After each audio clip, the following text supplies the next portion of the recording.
All right. Are you guys ready for another Blind Ambition podcast?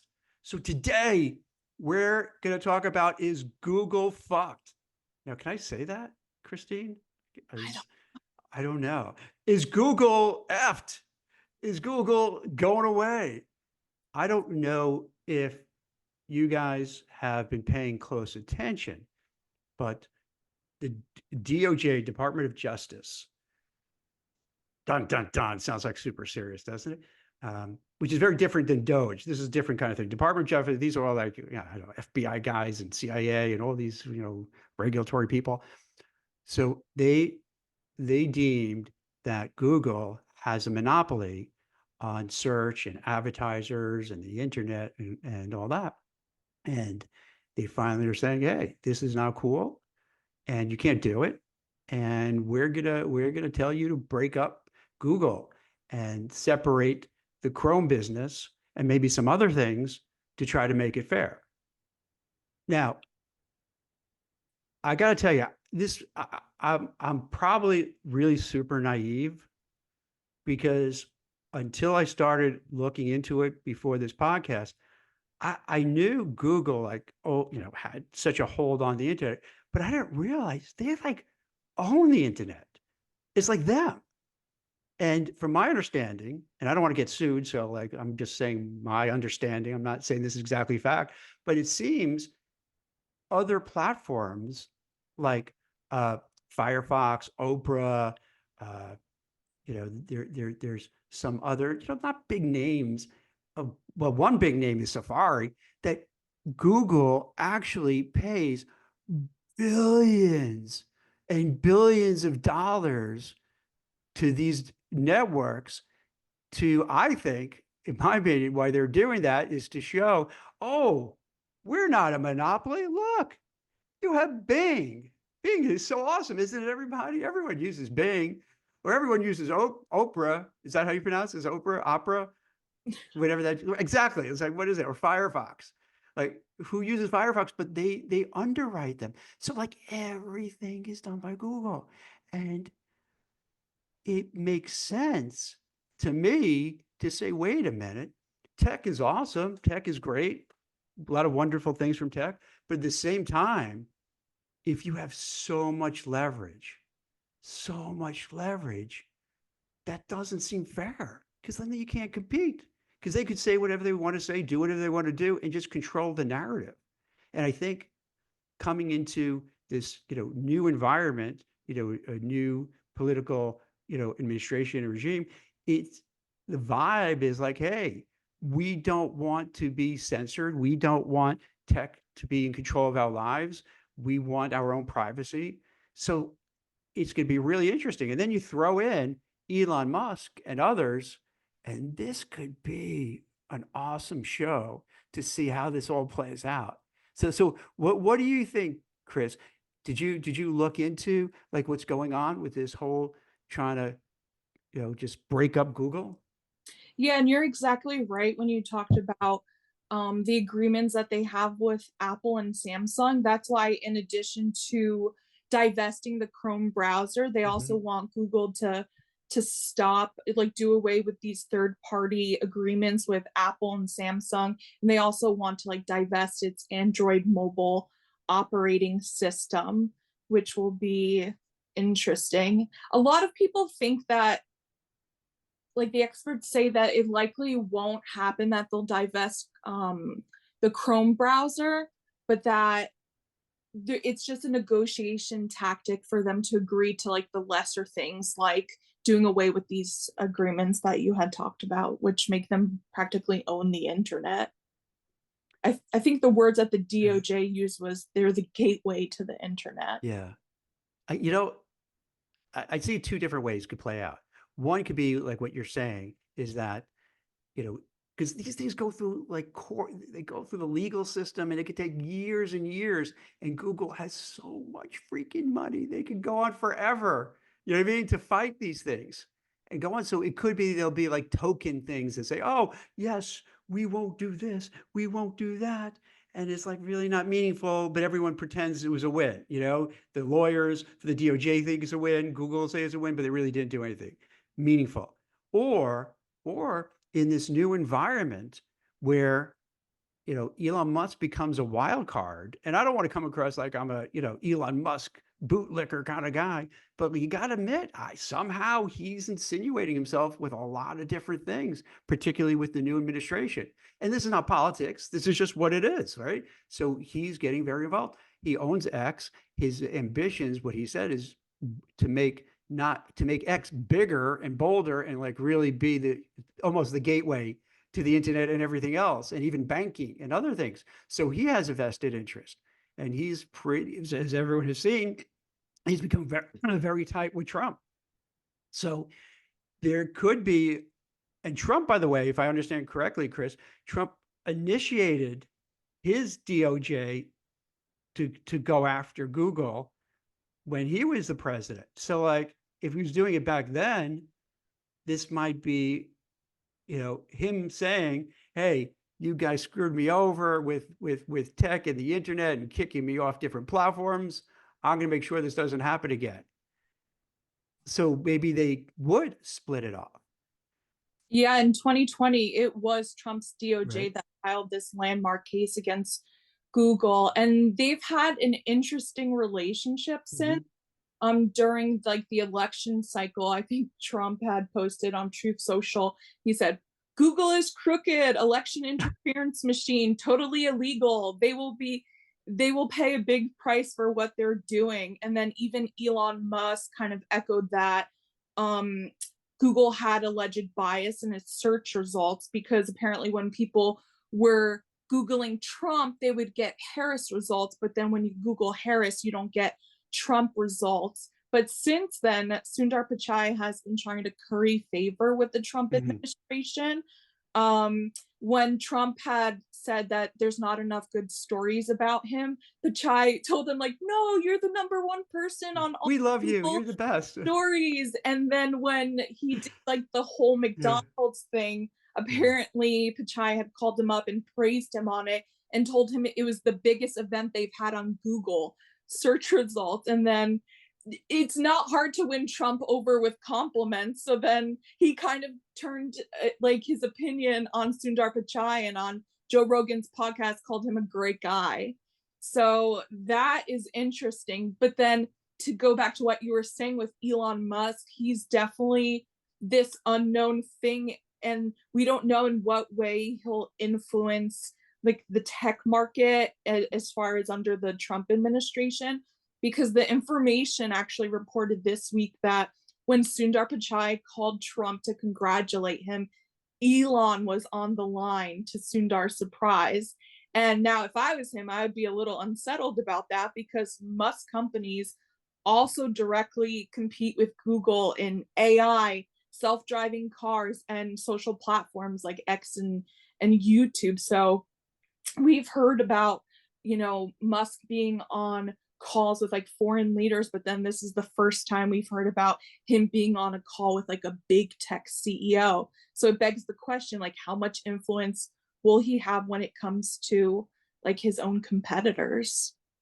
If I could just take a sidestep, Mm-hmm. you got to admit, it's pretty cool where you see Trump, Rogan, Dana White, and all these people at like, a UFC fight or a boxing match. It's wild. It's like theater. So I know we're going a little off topic, but it's wild, and it's also wild too. Where what was about 6 months ago when AI, it was even maybe a little longer ago, where people would put in, you know, uh, queries and prompts about, who are the, founding fathers, and they would come back and show, a Japanese person or some black pope, and so clearly that the algorithms and whatever they were coding, they were putting in things that just weren't true. So to be fair, when you see a company does that, you have to say, wait a minute, if they're doing that, right? If they're kind of rigging what you're going to see and what you're going to read and what you're not going to be able to see and read, it's reasonable to say, hey, you know what? Maybe you're a little too big for your britches, and maybe it's time to cut you down a little bit because you have too much power and too much control. And let's try to level the playing field. Instead of having one Google, maybe we'll end up having 10 Googles. And that's not new. Like back in the day, you had AT&T, and they used to call it Ma Bell, and all the telephones and all the lines were run by one huge entity.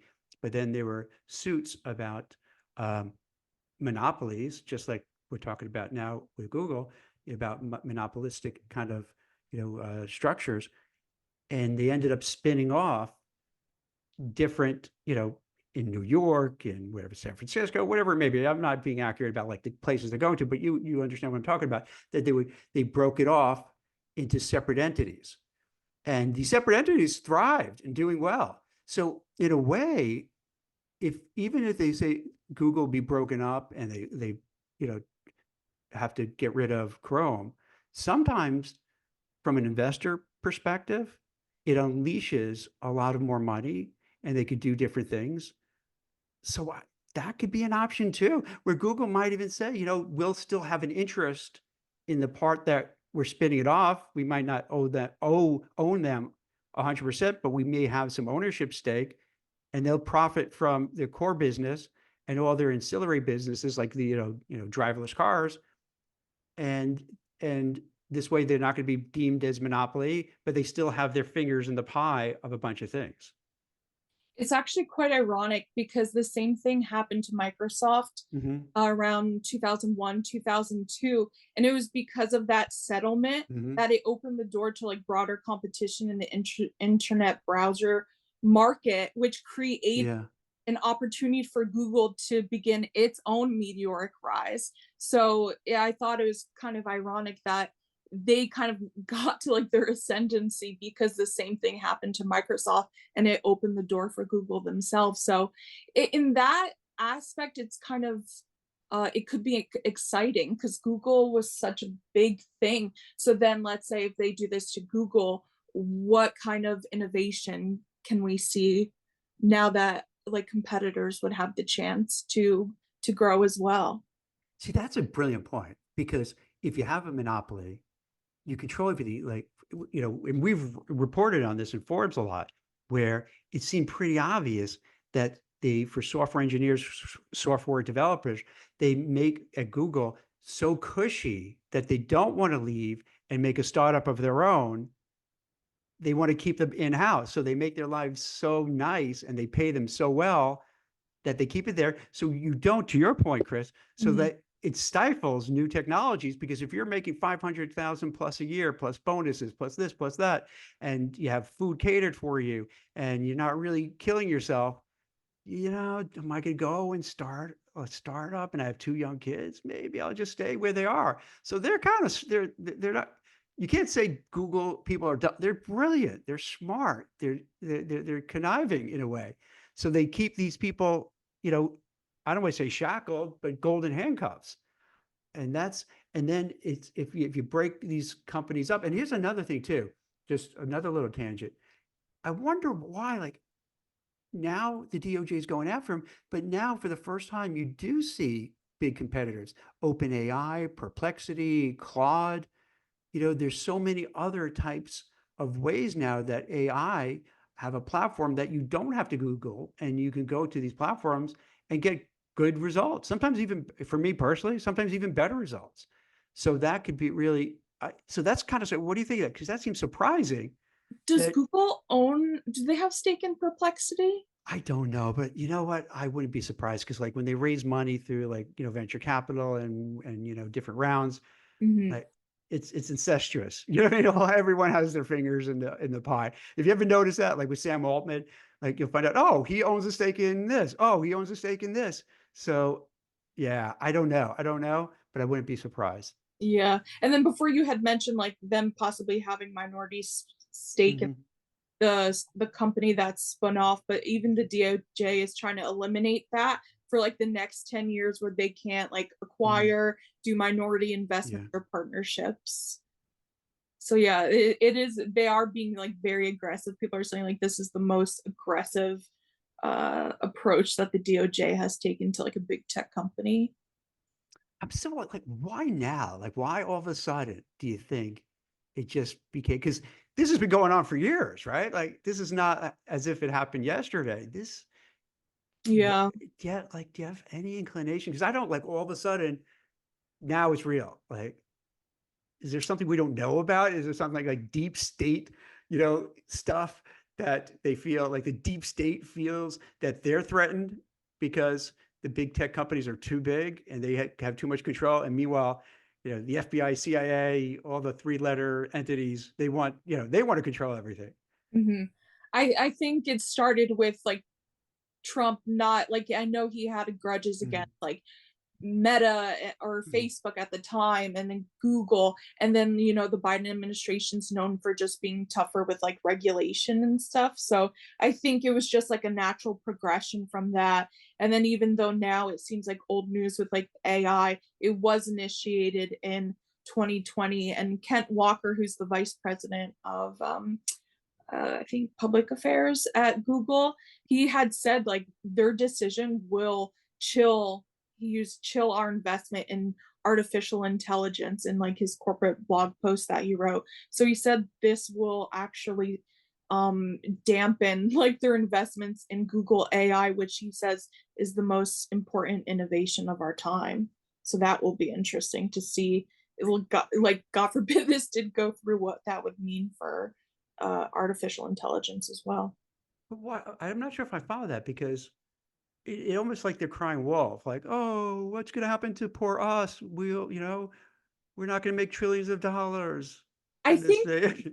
I think because now AI is ingratiated in Mhm, like the Google search. So maybe he was referring to like that aspect. Like Gemini is included like in a Google search. mhm, He also said it would endanger the security and privacy of millions of Americans, and it would require disclosures to unknown and foreign domestic companies. And they would have our search queries, which I kind of agree with. That does seem a little bit dangerous, mhm. harmful. So that's why I don't think it'll likely happen that Chrome gets spun off. I think they'll just have to like agree to just be friendlier to their competitors.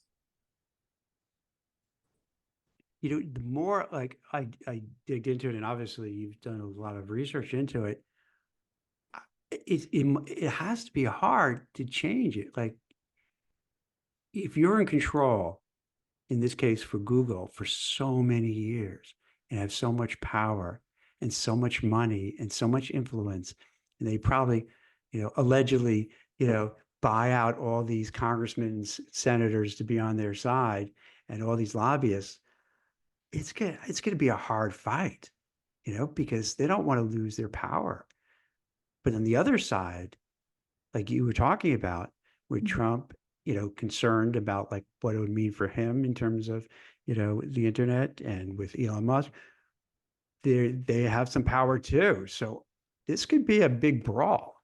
Yeah, and Google does plan to fight it. They're appealing the monopoly ruling that happened in August, which will draw out like the final conclusion. And then also, Google is set to file its own proposed remedy, just like how the DOJ said they have to spin off Chrome. Google can Mhm. come up with its own remedy, and then that likely won't happen until I think August 2025, which will fall under the Trump DOJ. So it will be interesting. Now, here's another thing that could be a game changer. Mm-hmm.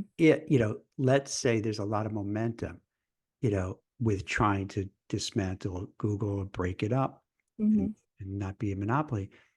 What would then stop the DOJ and the Trump administration and others to say, hey, Facebook, you have Instagram, you have this, you have that. You kind of like have a little too much power and clout too. Maybe we got to break you guys up, which Yeah. it sounds crazy, but if you really think about it, why wouldn't they look into that and see? Because let's say you and I wanted to start our own, social media platform, like we would get crushed like bugs, you know? Mm-hmm. I mean, could you have it? But yeah, maybe you'll have like a blue sky or something. I know they're getting a lot of traction now. It'd be interesting to see how that plays out, because then that might show, oh, other social medias can thrive.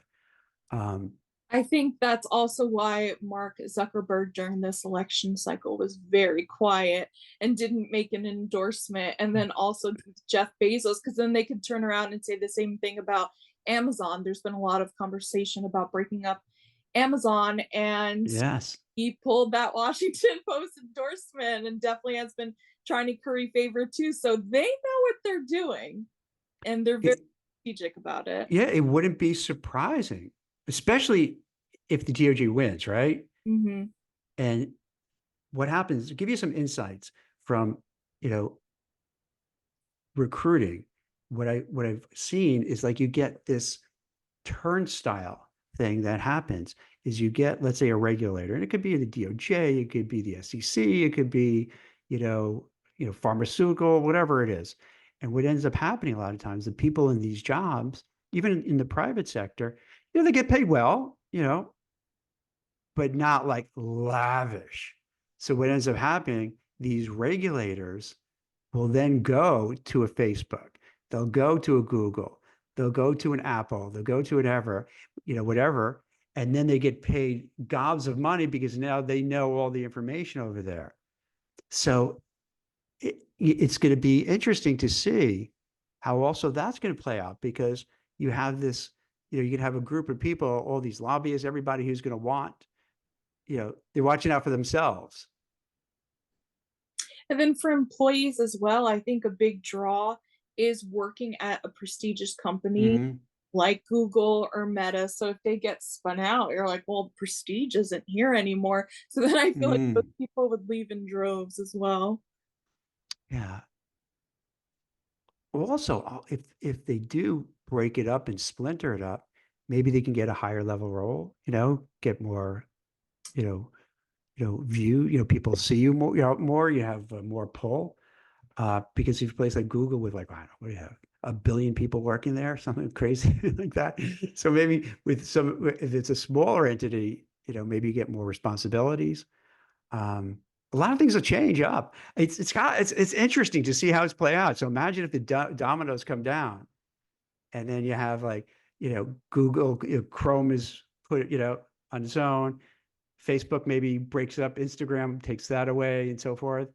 And then maybe with Apple, what do they take? They take 30% as a toll when you want to get your stuff on their platform.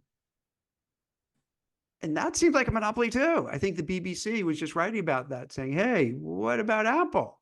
You guys are Yeah. ignoring Apple. So this could be a huge game changer this Yeah. year. The UK is going after Apple and Google Mm.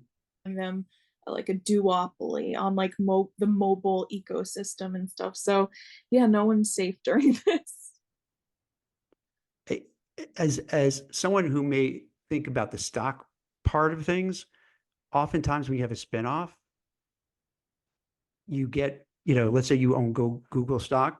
And I'm not I'm not giving financial advice, but usually what ends up happening is let's say you have an investment in Google. It gets spun off into a new entity, and they may call it, ABC widget new entity. And you would get stock from the Google, from the parent company Google. You have stock in that. And a lot of times those stock goes higher because people aren't really aware. Oh, it's spun off. I'd never heard of this ABC widget company. What did they do? So at first they don't really invest in it, but then they realize, oh, wait, no, this is really a cool, good company. It was formerly Google. And then your investment, it goes higher. So there's lots of ways that could be bad, but could be good, depending on how you play it. Yeah. And we'll be here to follow the All story. right. So this is good. Chris, I love the research that you did, because you're right on top of everything. And it's very timely, because we can maybe in a month from now see like, okay, this is happening. And then you might see all the dominoes falling. So this is going to be a really interesting story to keep up with. Yeah, it'll be interesting come January 2025. It's gonna be wild. Yep. All right. Well, thanks, Chris. This is great for everybody watching. I appreciate it. Hope that this is giving you some color, some context, some nuances about what's happening with the Google and the DOJ going after them and trying to, get rid of Chrome and put it someplace else. So this way now with Thanksgiving and the holidays, when you're talking to your family, you could just watch this and rewatch and say, be really smart when they say, hey, you're in tech sec. What's actually going on Google? And then you go, oh, I know exactly what's going on because I watch the podcast with Jack and Christine. So we're up to date. And here's what's happening. You could be like bragging on your Thanksgiving Day dinner that you're up to speed with everything. So with that note, have a happy holiday, a happy Thanksgiving, happy Hanukkah, Christmas, and we'll keep you posted with how this plays out.